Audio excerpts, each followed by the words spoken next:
ஏழு ஜென்ம பாவம் தீரும் இறைவா உனை எண்ண தேவாரம் பாட அந்த ஞானம் வருமே மனம் கொள்ள.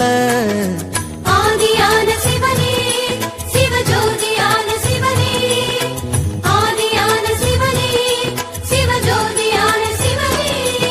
ஏழு ஜென்ம பாவம் தீரும் இறைவா உனை எண்ண தேவாரம் பாட அந்த ஞானம் வருமே மனம் கொள்ள.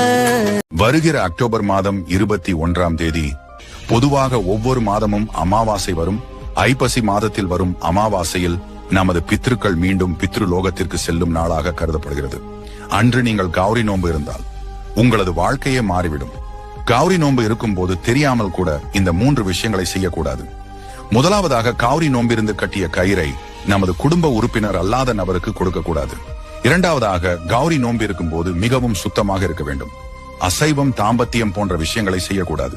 மூன்றாவதாக, கௌரி நோம்பிருந்த கயிறை 3வது நாள் அல்லது 5வது நாள் கழற்றி அடுத்த வருட அமாவாசையில் கௌரி நோன்பு இருக்கும் போது எடுத்து சென்று கோவிலில் கொடுக்க வேண்டும்.